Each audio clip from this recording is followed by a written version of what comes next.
In today's episode, Lou and I are going to be going through 9 different rap duos and deciding what is their best and worst song. And guys, if you are familiar with NFR Plus, we're going to be posting here every single Thursday. We just released new tier lists. We just released a new bracket. So if you guys are interested, hit the subscribe button and turn on the notification bell because it's going to be a good time on this channel and there's a bunch of new content on the way. But Lou, how do you feel, man? It's been interesting going back into these collaborations and deciding what's their best and what's their worst. I'm excited to see what your takes are for this, as always, and your guys' takes as well. Drop them in the comments. But the first duo that we have is going to be Kendrick Lamar and Baby Keem, the Hillbillies, the Cowboy Bros, here for the takeover.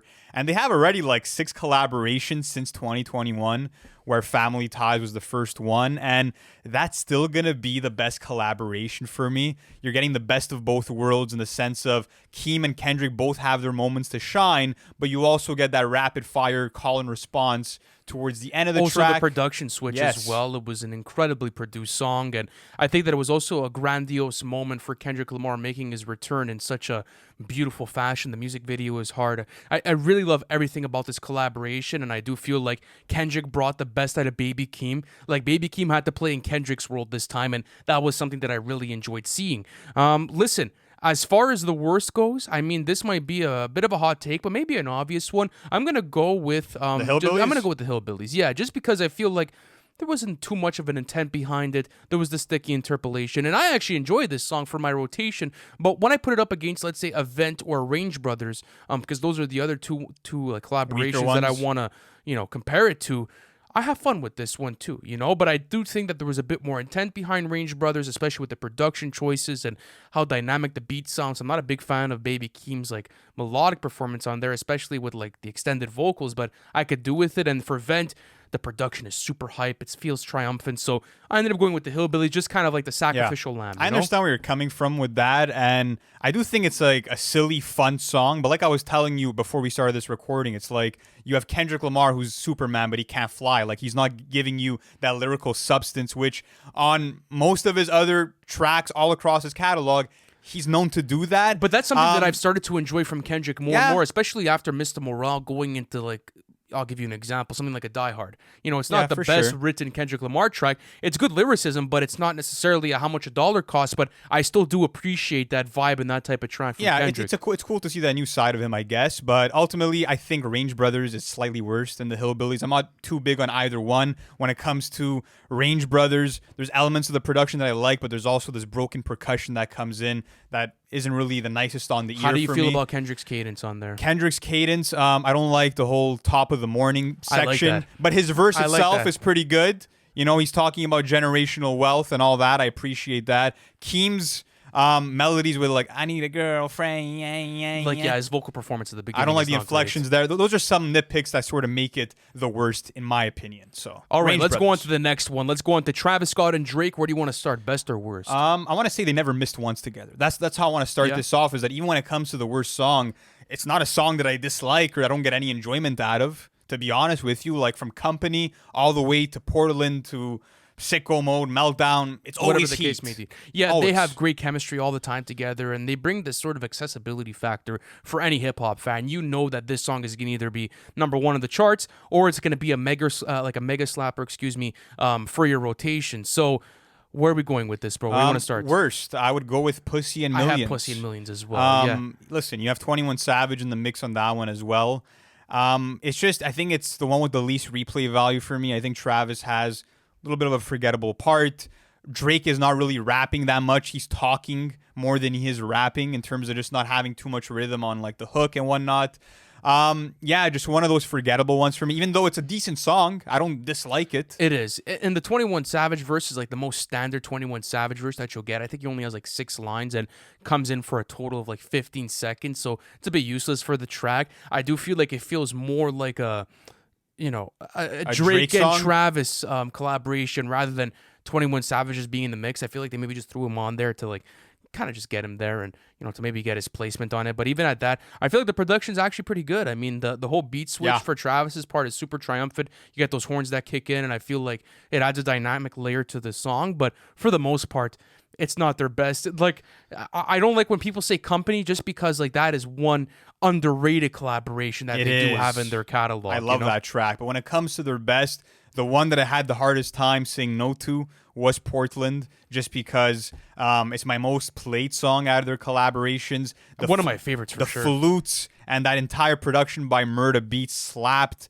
An amazing party song, but ultimately I feel like the most impressive feat, the one that I look at as like one of hip hop's Goliaths for the modern era, is Sicko Mode, bro. Even And it's the going fact back- that like there's millions of elements mixed into the production, and it all comes together so perfectly. Absolutely. And just to be able to have a number one song like that and a diamond track at that, have so many layers and so many twists and turns for myself is super iconic. And it just, the love of hip hop is at full display on this song. And, you know, all the way from Drake introducing the song and then the twist and turns like 30 seconds in, then when you get the Travis verse coming through, then the third beat switch. It's an array of different sounds and different verses, and the back and forth at the end.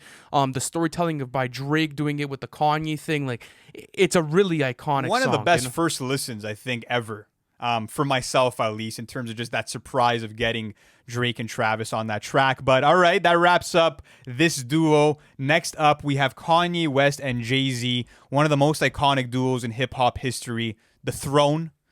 You have songs like Never Let Me Down, Diamonds from Sierra Leone remix, Run This Town, Monster, So Appalled, The Bounce, Jail, and of course all their songs on Watch the Throne. Let's start off with... Maybe some honorable mentions for their best. For their best, yeah, Diamonds from Sierra Leone remix That was in contention. was in contention for me. Never Let Me Down as well was one that I Yes. had in contention. Yes. But Otis is going to be in contention. that's It's gonna be not in my contention. number one. It's not mine either. It isn't. It isn't mine. And I think maybe if you would have asked me this Wow. a year ago or so, I would have maybe had a different answer. But ultimately, I'm going to go with New Day off of Watch the Throne. Wow, that's my answer too. I didn't see you going that's there. That's going to be New Day because I was It's a re-listening W. to the song, and thank you. I appreciate that because when I go back into the song, I'm listening to the writing and I'm understanding where Kanye and Jay-Z are coming from, and that's a perspective that I never got from either of them in either of their careers. Maybe besides like Jay-Z on 444 on a song like Legacy, for example, because you have Jay-Z and Kanye directly speaking to their future children about not making the same mistakes that they made with their careers and their lives and how to lead a better life without having to indulge in fame, money, sex, whatever the case may be. And I find that extremely honorable. And I also think it brings a fresh and interesting perspective for their catalog. Also, when I had to break it down from production with Otis, yes, I do think that the sample flip on Otis is absolutely incredible and it's super iconic.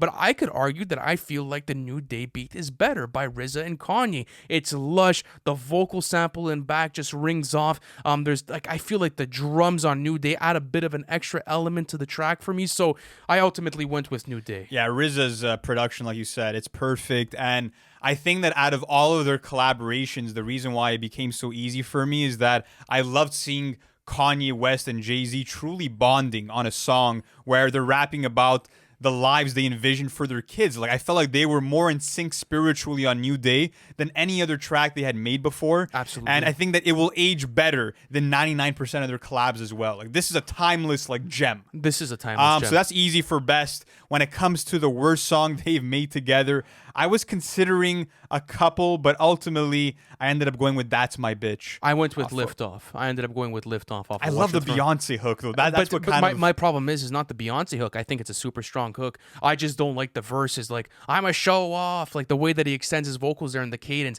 it's not for me. And then Jay-Z maybe only has like 20 seconds on the track. It's a super underwhelming song. And this being sandwiched, like, right after No Church in the Wild, I do feel like it kind of does bring Watch the Throne down just a tad, you know? Like, that's my only complaint with it is that you have Kanye, Jay-Z, and Beyonce on the same track. This is supposed to feel epic, but at the end of it, you're just left wanting more, and you're not really impressed by anything they do. So that's where I went with it. For me, That's My Bitch. I mean, I think that the production's kind of lackluster. This like electronic rap beat that doesn't really land. Apart from that, the hook is sort of forgettable to me. Also, the verses is them like fantasizing over celebrity women, and I just felt like it was one of the most empty tracks off of Watch the Throne, and it's one of those that I tend to skip sometimes. I'll do my full Watch the Throne listens from start to finish, but sometimes I'll skip That's My Bitch. No, I like That's My Bitch. I've liked it since I was a kid. I like that manic production. I like the screams in back. I do feel like it adds like an extra kick to the track list. So that's why I've always enjoyed it. But all right, let's continue going on with this. You want to go to Lil Baby and Gunna? Lil Baby and Gunna, a lot of collaborations together. It's too bad that we may never see them collab. Can I go through this resume, by the way? Yes, please. Okay, we got Ready. We got Heating Up. We got Never Recover. We have Sold Out Dates. We have Life Goes On, Blindfold, 25K Jacket, okay. And that's just to name a couple that I had in contention for their best. I think I know where you're going with this one, though, for their best. I had 3 in contention. Okay, give me the 3. I'll tell you the 3. I had Can't Leave Without It, which is a 21 Savage song. Then I had Ready, which is off of Lil Baby's Street Gossip. That's and then I incredible had Life Goes On with Lil Uzi Vert. Well, I'm trying to think of what your number 1 might be. You should know this, because I've said that this is the best song on their collaboration album. Oh, man. In my opinion, at least. Is it Business is Business? It is going to be Business is Wow, Business. okay. That's what I think is their best ever song. I'll explain to you why. By the way, what's yours? My best would be Life Goes On. Okay, you didn't go Never Recover? I didn't go Never Recover, no. Wow, I thought you would have went Never Recover. No. I thought that was going to be an automatic lock. Very interesting. So, Business is Business. This is actually the song that sold me on both of them as artists. I love the chemistry here. I love the back and forth on Baby's second verse on here.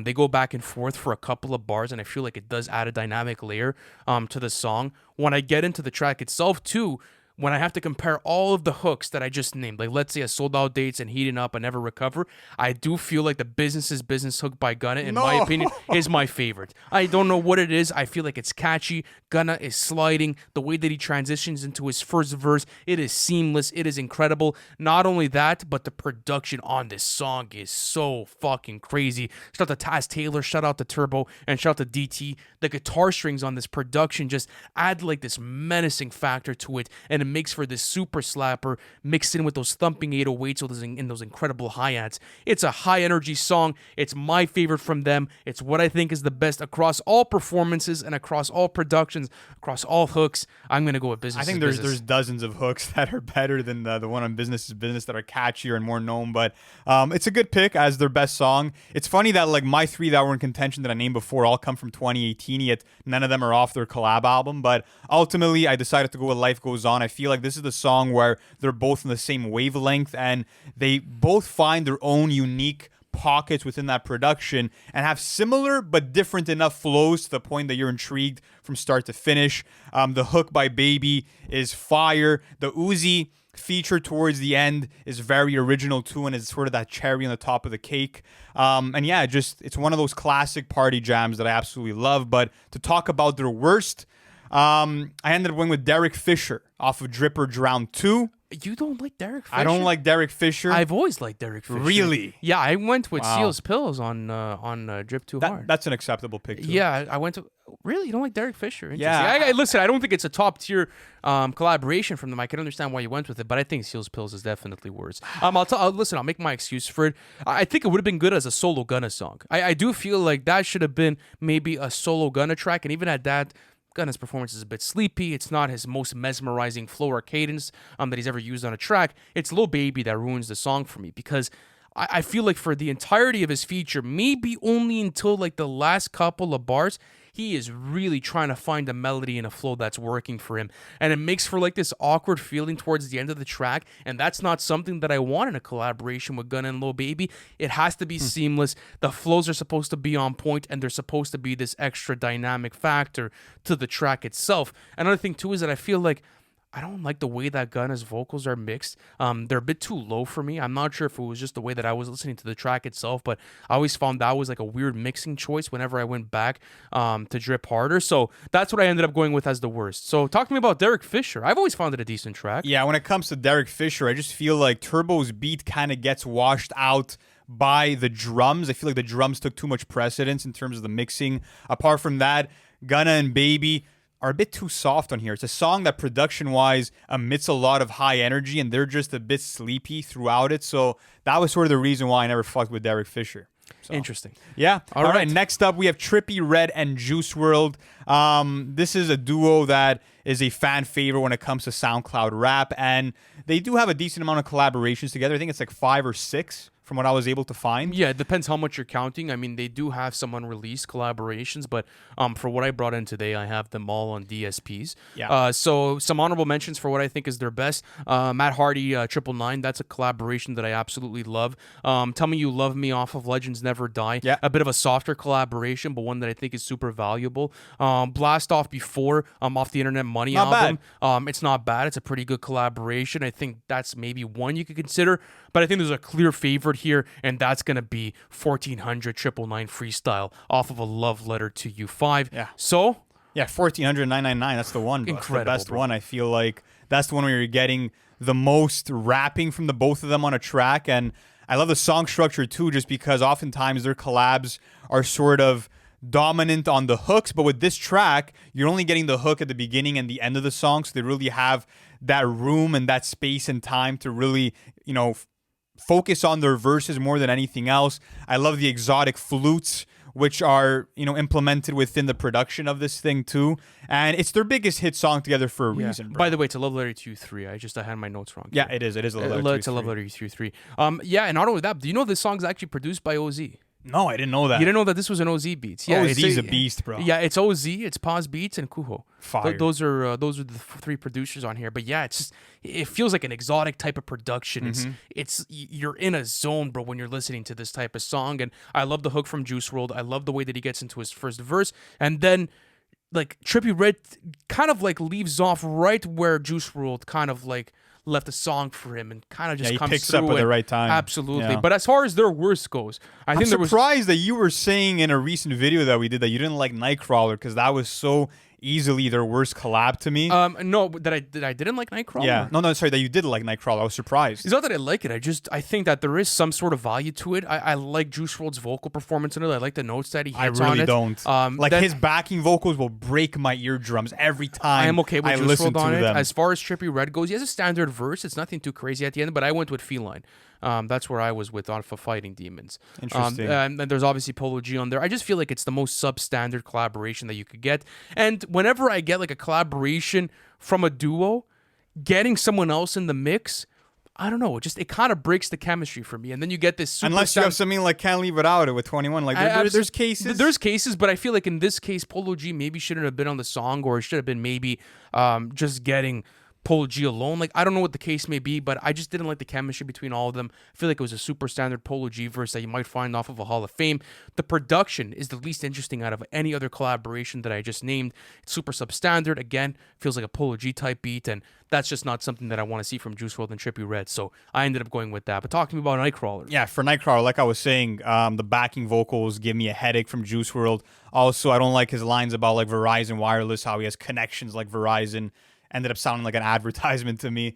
And apart from that, Trippie Redd is just rapping ahead of the beat. I feel like he had a flow that was a bit too quick for the tempo of the song. So it was just an L across all the boards for me, to be honest with you. But let's move on to the next duo we have, and this is going to be ASAP Rocky and Schoolboy Q. And we could have gone with Tyler and Rocky just because they are the more talked about duo, but we've spoken a lot about them. We've given them their flowers for their chemistry and their songs. But when it comes to ASAP Rocky and Schoolboy Q, they are a lethal duo that do not get enough love. And they have, I believe, 7 collaborations. This is what I have. I have the Work Remix, Electric Body, Brand New Guy, Bahamas, Hands on the Wheel, PMW, and Californication. Absolutely. Those are ours. By the way, fun fact about Californication, that was actually released only on the physical copy of Oxymoron. So you guys won't be seeing it on DSPs, but Great song. But it is a great song. But I'm going to actually say that's their worst collaboration. All jokes aside, I think that's probably their worst that they have. Really?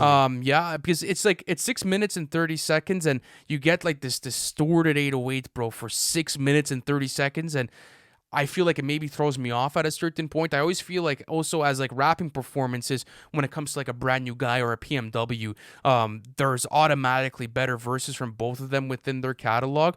But what about something like Bahamas? That's my answer off of Cozy Tapes too. Like, it's a bit of a cop-out because there's 5 other rappers on there, so it's like it's hard it's a bit harder. It's hard to call it a collaboration, but at the same time, I'm like, Well, they did their jobs, but then you have Lil Yachty coming in with an awful verse and ruining it. As a song, as a collaboration, I still think it's the worst song that they're both on. But I actually still go back to Bahamas. I'm going to be honest with you because I'm such a big fan of the Cozy. Snaps. It's it's a stupid verse from him, and then like the Lil Yachty verse, like it's a bit off flow, but it's nothing too crazy. But the reason why I didn't count it in here is just that I felt like there was too many people in the mix to say There's like, a well, lot.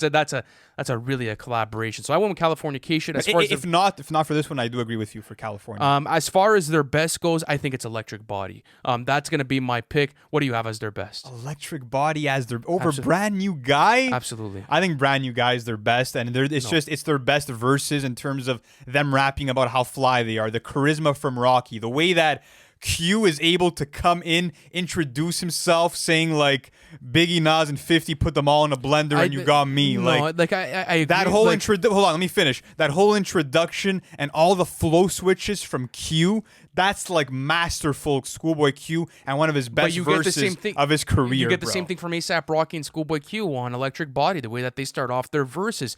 Yeah, this is the year we finna make a killing. Now the money stack up to the ceiling. All I know is payback. All I rap is ASAP. Now we finna go off in the building. Like the way that ASAP Rocky start off that first verse, masterful. Not only that, the way then Q comes in. You ever seen a crib like this? Diamonds in my ear, like wrists. It's so well done and the cadences are so on point. I'm like, man, those are some masterful fucking verses. And even at that, I do prefer the production off of Electric Body. I feel like it's a better produced song. I do think that, maybe you get more of like a hype energy out of a Brand New Guy, but the tension that builds within an Electric Body is really nice. I also love the chorus on this song. I love the vocal effects. I believe it's on Rocky for the way that he carries out his hook here. So I went with Electric Body. I was also really considering PMW. Pussy Money Weed is an incredible song for me. It's a favorite of my cousin. Hands on the Wheel. Hands on the Wheel is also a great song. They're really a sick duo. They are a sick duo. But when okay, hold on. Let me ask you a question. Yeah. Do you consider ASAP Rocky and Schoolboy Q more of a duo than you do, let's say, ASAP Rocky and Tyler? Absolutely. They have more tracks together, and the chemistry is just as good, if not better, some could argue. Okay, hold on. But yeah, for Electric Body, I just think lyrically it's not up to par with Brand New Guy. Like, there's some bars that throw me off a bit, but... All right, let's continue going on with this. Let's go on to Ken Carson and Destroy Lonely. You know what? Shout out to them because I never thought I'd introduce them in an episode like this. And the fact that they've been able to make countless collaborations that, really have grabbed the attention of the hip-hop community and even the younger generation is quite interesting to me. And going into their collaborations, I do feel like they have incredible chemistry whenever they come together. They have a solid track record together. I'm not even going to lie. I'm not saying I'm a massive fan of both their catalogs, but when they do link up, they do bring the best out of each other, which is what you want out of a duo. Let's start off with their worst. Mine would have to be MDMA off of X by Ken Carson. Oh, you find that I find that to be the... Don't tell me that's the best one for you. No, it's not. But that was one that I was considering. Are you serious? It's a disaster class. But when you're listening to that production, it's way too messy, way too chaotic. And I also feel like they don't even have a grip over their own rhythm on the track. Wow. That's an interesting take. Like they were randomly slurring words on wax. I really didn't like anything. I didn't enjoy any aspect of it. But what's your worst? I have liked this. I considered the Uzi feature really? Off of A Great Chaos. It's not that I hate the song. I think that it's a pretty decent song, but even when I'm comparing it to, let's say, other collaborations from Destroy Lonely and Ken Carson on this album, like a Singapore, for example, I think it's night and day. And, you sing MDMA, that's a song I actually enjoy from them. I feel like that was a song that clicked with me. So I don't know why. That was actually an honorable mention of my contentions. I prefer Murder Music off that album. Murder Music is another honorable mention as well. I love the production on that song. Mm-hmm. Even Singapore, Veteran, I think could be in contention. But I think this is going to come as a curveball, and you might not know this song. I went to their SoundCloud profiles, and I had to find this. Exodus, bro. I don't know Exodus. It is a 2021 release. If you guys are fans of Destroy Lonely and Ken Carson, you guys probably know this. And I was just reading some commentary on it once I listened to the song on Reddit, and man, it is so sick. It's one of their most polished performances that they have. Really? I swear to God, I'll show you right after. Like, it's probably closest to, like, I wouldn't say it's like a Cash Cardi aesthetic, but it's nothing like you've heard from them, if that makes sense. Cloud rap kind of vibe? More or less. Like, it's a really interesting dynamic between both of them. And I think performance-wise, it's one of like their best ever collaborations and my favorite. It's really enjoyable as a track, but as I said, Singapore, Murder Music, Veteran, all other ones that I had in consideration. I would go with Veteran off of No Stylist as their best. I think that when it comes to this track, I love the pace of it. I feel like it's thrilling just because it's their fastest moving track. Apart from that, I think the production is so creative and so unique. You have these blaring synths that sort of have almost this sound that sounds like a chainsaw. That's the best way that I could describe it for what it sounds like in my headphones when I bump it. But yeah, it's just great energy. Like you said, I find this one also, you hear them more audible than other collaborations they've had. And it's one of my most played songs from the Opium Collective as a whole. So that's what I wanted to go with. After that, though, we have 21 Savage and Offset as the next duo. And listen, there's nothing from Without Warning, in my opinion, that should be considered as one of their worst collabs. No, absolutely not. Even though we are limited to collaborations outside of it Without Warning, but what do you have as their worst? I think we have the same one. Yeah, I'm gonna have No Flank, Yes, and sir. this is London on the Track, song that came out in 2017, and I had to do some digging for this one because I remembered it a long time ago. And this is a song with Nicki Minaj, by the way.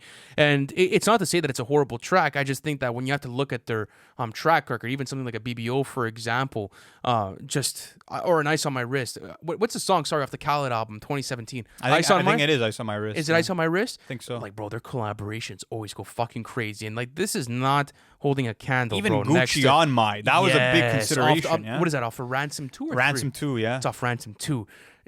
They have a collaboration catalog full of slappers. So once I got something like this, the production is kind of like whatever. It's pretty substandard trap music. And then after that, you get the Nicki Minaj verse, and it's kind of raunchy. I'm not I a fan prefer of... Nicki over Offset and 21 on that Really? song. Like, the Offset verse is just standard. It's nothing too crazy. The whole moo, like when he's doing the cow sound. I'm like, this is what I'm checking out. That's it for me. I mean, listen, it's nothing for me, but yeah, I go No Flank for sure. Yeah. As far as their best goes, though, let's get to Without Warning. Without Warning, let me try to guess where you could have went with this. I think that Ghostface Killers was in consideration for Yes, you. it was. Where did you ultimately go? Rap Saved Me? I went Rap Saved. There you go. I think that's their best ever collaboration.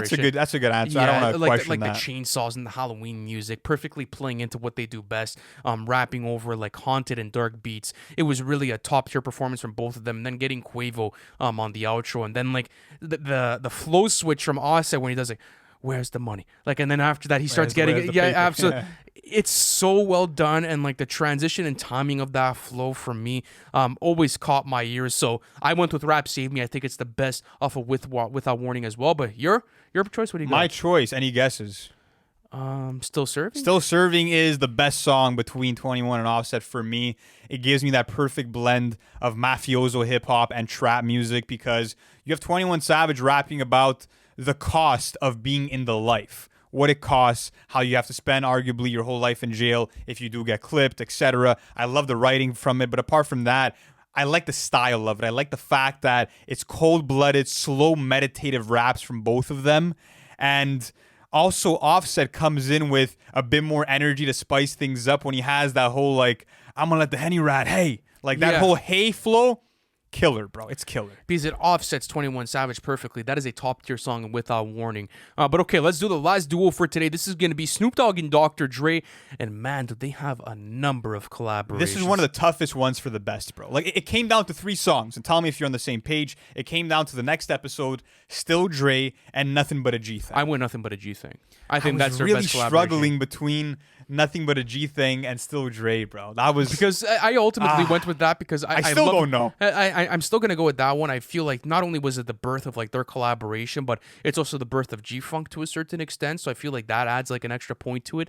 Also, when you have to look at the production, the haziness, and just the feeling of Nothing But a G Thing, it is masterful. I think it's the best hook actually out of all 3 of those songs. If I'm being completely honest, it is. The reason why I was about to say Still Dre, and I'm still debating it right now as we speak, is because it is the perfect hip hop song in terms of the Dre production, the Scott Storch keys, in terms of the fact that Jay-Z was behind it writing it, and you had these 2 amazing performances. But because now that I'm thinking about it, because Snoop doesn't have the heaviest presence on it, I feel like I do want to say Nothing But a G Thing because... And you're finding them both at like their rawest form, low-key, especially for Snoop Dogg. It's such an historical moment, and I still play this song to this day. And when you go to like any top 10 list from any big publication, this has to be a lock. You know, it is really one of the best hip hop songs of all time and one of the most important.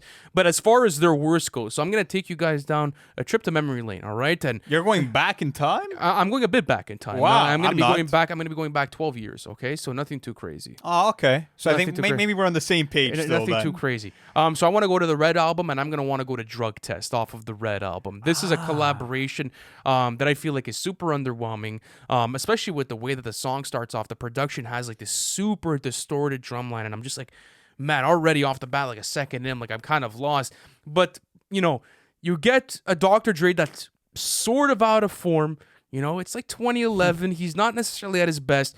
The Game is not necessarily at his best on the Red album, but it's still a really decent verse from him. And then Snoop Dogg does this gin and juice interpolation at the end, and I'm just kind of left underwhelmed all the way throughout. And I didn't want to go with anything from the 90s because everything they did in the 90s and the early 2000s was absolutely quality. They were the most dominant duo that you could ask for alongside like a Dr. Dre and Eminem, a Kanye West and Jay-Z. So you don't want to touch anything there as far as their worst goes. Yeah. So this is why I went with Drug Test off of the Red album. Honestly, I'd have to revisit that one to say if that would be the worst because I went with Kush, which was a song featuring Akon. No way. Out of everything that I was looking at, out of everything that was in front of me, looking at like the deep covers and all that shit, I'm like, well, to be honest with you, my cousin Chris is gonna be so mad at you, bro. I think Kush. Chris is gonna be mad. There's at you, a reason why Detox never came out with that being the lead single. There's a good reason why. At the end of the day, it's like it doesn't give me the essence. Hold up, wait a minute, bro. Let me roll some Kush it up does in not it. give me the essence of a Dr. Dre and Snoop Dogg song in terms of having the West Coast vibes, in terms of having the easy, laissez-faire type of feel. How many times I bumped that song? Bro, to be honest with you, it's so forgettable. No, maybe it's a for you. forgettable Nick, track. you ever bump Kush, bro? Of course. Yeah, I listen, I don't think it's a bad song. I just think it's the most forgettable. And out of a catalog of amazing collabs, it's the weakest one for me. We've been agreeing on recordings as of late, but this is one that I cannot digest. It is far from their worst, in my opinion. But guys, let me know where we got it right. Let me know where we got it wrong. And let me know how you feel about this episode. Thank you so much for watching this. And thank you for the recent support on all of our videos. We appreciate you guys so much. And if you did enjoy this video, smash the subscribe button, like this video, and hit the notification bell to keep up with all of our uploads. Thank you so much for watching this, and we'll catch you in the next one. Peace.